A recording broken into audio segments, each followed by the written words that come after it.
Kita lanjutkan ke pertanyaan berikutnya. Selamat malam Pak Pendeta. Ada Willy di Airnona. Saya pernah membaca kesaksian tentang orang yang pernah diajak Tuhan untuk menginjakkan kakinya di surga dan neraka. Dan dalam kisahnya itu ia juga melihat keadaan orang-orang yang masuk surga dan neraka. Ada juga orang-orang yang dia kenal.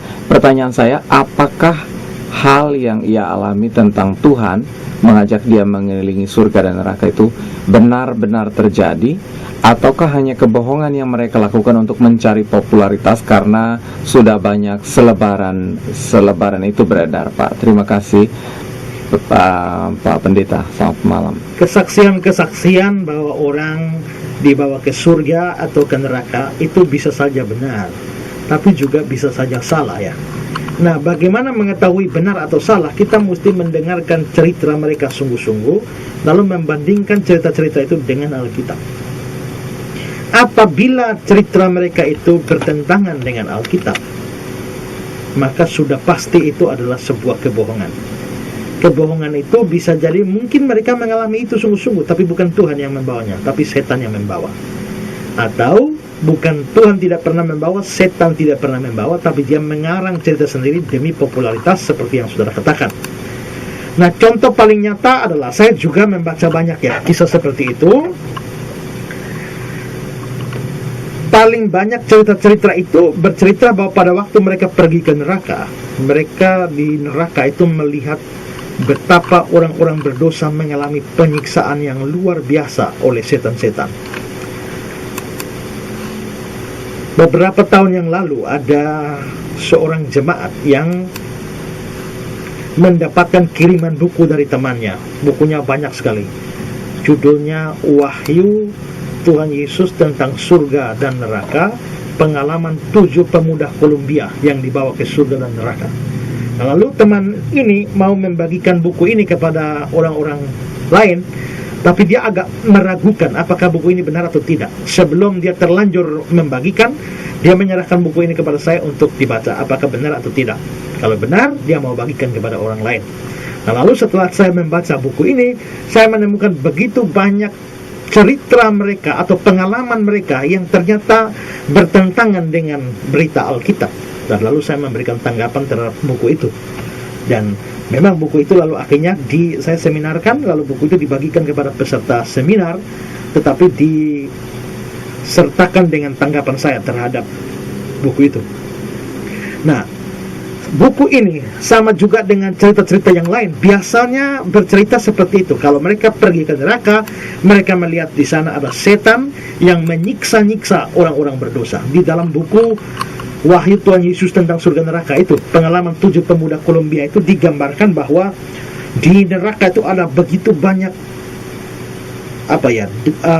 lubang-lubang yang berapi seperti lahar-lahar panas yang menyala-nyala, dan orang-orang berdosa masuk dan menggelepar di sana sambil setan membawa trisula seperti garpu yang ujung 3 itu, lalu berkeliling melihat. Jikalau ada orang berdosa yang mencoba berenang sampai ke pinggir, mau keluar dari kolam api itu, dipakai trisula itu tusuk masuk ke dalam lagi. Nah, lalu pernah diceritakan juga dalam buku itu, mungkin setan salah lihat atau bagaimana, ada orang berdosa yang lolos dari kolam api itu, lalu akhirnya dia melarikan diri. Tapi pada saat dia sementara berlari, setan membawa dengan tombaknya, lalu tombak persis di belakang dia, lalu seret kembali, dia masukkan lagi di dalam dapur api atau dalam kolam api itu. Nah, itu digambarkan di dalam buku itu, ceritanya seperti itu. Nah, hampir semua yang punya pengalaman pergi ke neraka lihat seperti itu, termasuk pendeta Yesaya Pariaji juga bercerita seperti itu. Tapi saudara, dari cerita itu saja kita melihat sebenarnya mereka ini sesuatu yang tidak benar. Mengapa? Karena mereka sudah melihat setan ada di neraka. Sedangkan menurut Alkitab itu setan baru masuk neraka itu pada akhir zaman setelah pengadilan terakhir. Dan itu ada ayatnya di dalam Wahyu pasal 20 ayat 10. Dan iblis yang menyesatkan mereka dilemparkan ke dalam lautan api dan belerang, yaitu tempat dan binatang dan nabi palsu itu ada. Nah, ini konteksnya Wahyu 20 ini adalah setelah pengadilan terakhir pada akhir zaman. Jadi nanti setelah akhir zaman dulu baru dibuang. Sekarang ini setan belum masuk neraka. Ya, setan tahu juga bahwa sekarang belum masuk neraka. Ingat di dalam Matius 8 ayat 29, waktu Yesus bertemu dengan orang yang kerasukan itu, lalu setan di dalam orang itu mengatakan, apakah urusanmu dengan kami, hai anak Allah? Adakah engkau kemari untuk menyiksa kami sebelum waktunya? Jadi setan tahu bahwa belum saatnya dia masuk neraka. Dia baru masuk neraka nanti setelah akhir zaman. Wahyu 20 ayat 10. Jadi kalau memang setannya baru masuk neraka akhir zaman, bagaimana mungkin orang-orang itu sudah melihat setan di neraka sekarang? Itu sesuatu yang aneh. Lalu yang kedua adalah bahwa dalam pengalaman-pengalaman atau kesaksian-kesaksian mereka melihat setan-setan itu yang menyiksa orang-orang berdosa atau orang-orang jahat. Padahal menurut Alkitab, waktu setan nanti masuk neraka pada akhir zaman, mereka bukannya menyiksa orang berdosa, mereka sendiri akan disiksa. Saya baca lagi Wahyu 20 ayat 10 ya. Dan iblis yang menyerahkan mereka dilemparkan ke dalam lautan api dan belerang, yaitu tempat binatang dan nabi palsu itu, dan mereka disiksa siang malam sampai selama-lamanya. Mereka disiksa siang malam sampai selama-lamanya. Jadi, kalau setan masuk neraka disiksa, tapi dalam cerita pengalaman mereka kok setan aja yang menyiksa. Lagi-lagi dalam Matius 8 ayat 29 itu, dan mereka pun berteriak kepadanya, apa urusanmu dengan kami, hai anak Allah? Adakah engkau kemari untuk menyiksa kami sebelum waktunya? Setan bicara tentang menyiksa kami, berarti mereka akan disiksa. Siapa yang akan menyiksa mereka? Tuhan. Nah, jadi di sini kalau orang berdosa nanti masuk neraka, orang berdosa masuk neraka lebih dulu.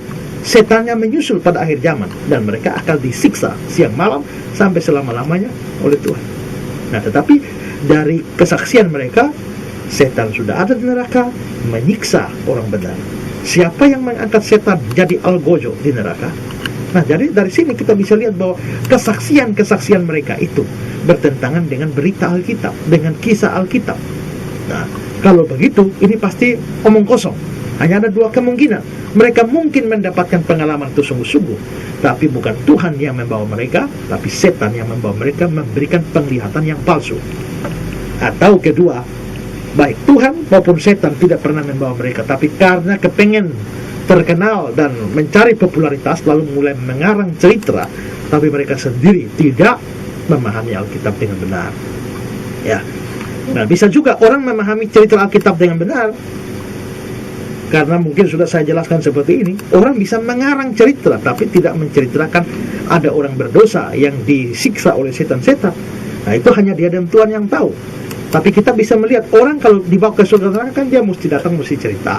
Kalau dia cerita seperti itu, kita menilai. Makanya dengarkan ceritanya sungguh-sungguh, menilai dari Alkitab apakah benar demikian. Tapi kalau saudara memang juga tidak baca Alkitab, saudara tidak mengerti Alkitab juga, ya saudara memang gampang tertipu dengan kesaksian-kesaksian seperti itu.